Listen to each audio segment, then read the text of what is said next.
कि नर्क या स्वर्ग की धारणा के बारे में आपके क्या विचार हैं? देखिए, जिन लोगों ने खुद को नर्क बना लिया है वो हमेशा स्वर्ग जाने के सपने देखते रहते हैं। हाँ,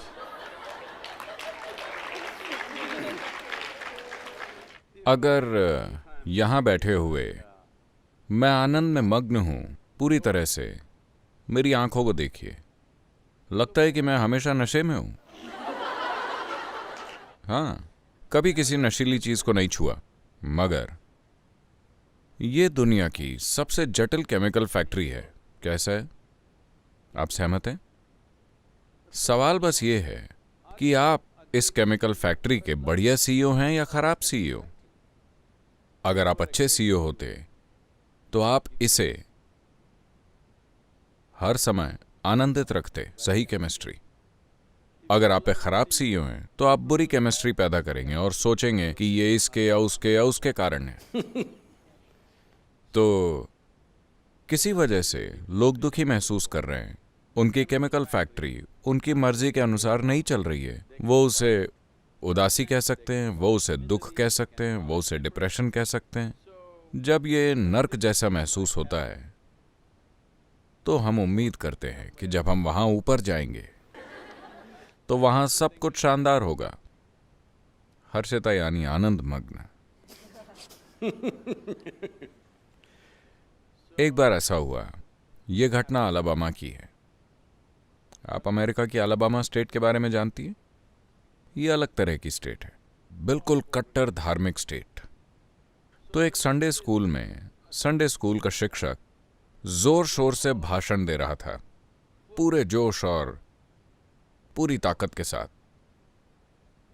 और दुर्भाग्य से श्रोता आपकी तरह नहीं थे, वो सब छोटे बच्चे थे।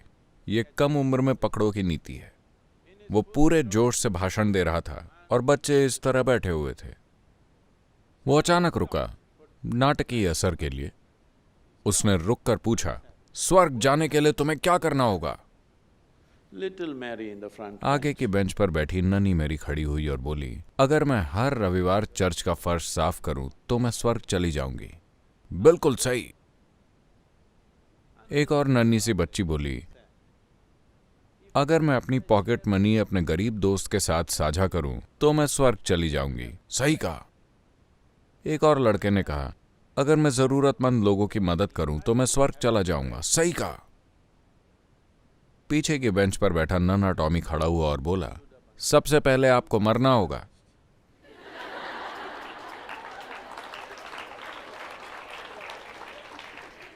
तो यही योग्यता है, स्वर्ग जाना है तो आपको मरना होगा। जब आप मरते हैं तो आपकी परंपरा के अनुसार हम आपको दफनाएंगे या जलाएंगे या काटकर पक्षियों के आगे फेंक देंगे। हाँ, इनमें से एक चीज होगी आपकी परंपरा के अनुसार।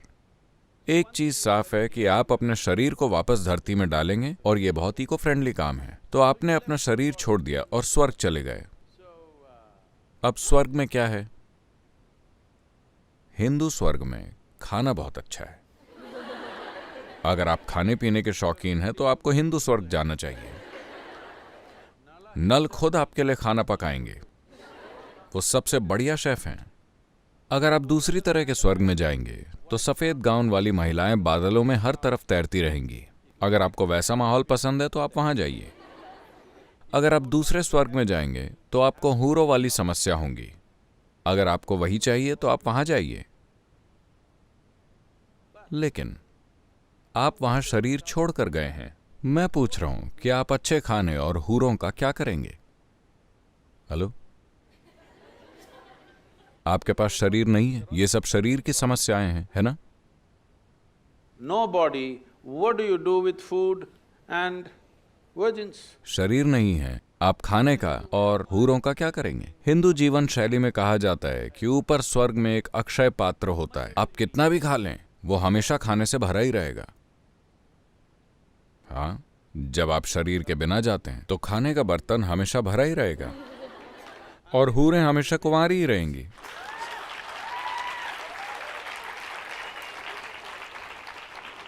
तो हम लंबे समय से ये करते रहे हैं। ये एक सरल तरीका था। आपको पारंपरिक लोगों के मैनेज करने के तरीकों को समझना चाहिए। ये मानव जाति को मैनेज करने का एक तरीका था।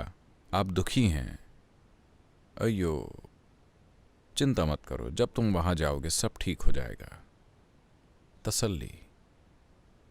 अगर कोई मनोचिकित्सक ऐसा कहे तो ठीक है, लेकिन आपने वाकई उन्हें यकीन दिला दिया कि वहां सब कुछ बढ़िया होगा, यहां तुम अपनी जिंदगी बिगाड़ लो, तो ये अच्छी बात नहीं है। कोई गहरे दुख में है, चिंता मत करो, जब तुम जाकर ईश्वर की गोद में बैठोगे तो सब ठीक हो जाएगा। ये एक मनोवैज्ञानिक उपाय है। ये चलेगा जब लोग भयंकर दुख में हो, मगर इसे ब्रांड बनाकर हर जगह मत बेचिए, क्योंकि ये इस तरह काम नहीं करेगा। So now अब लोगों के दिमाग में स्वर्ग ढह रहे हैं। दुनिया में शराब और ड्रग्स के सेवन में इतनी बढ़ोतरी इसीलिए हो रही है क्योंकि लोग इसे व्यक्त नहीं कर पा रहे, लेकिन उनके दिमाग में स्वर्ग ढह रहे हैं। आप में से कितने लोग सोचते हैं कि एक दिन जब मैं स्वर्ग जाऊंगा तो सब कुछ शानदार होगा? मुझे यकीन है ज्यादा लोग नहीं होंगे, लेकिन अगर आप पिछली या उसकी पिछली पीढ़ी में देखें तो ऐसा सोचने वालों की तादाद काफी थी।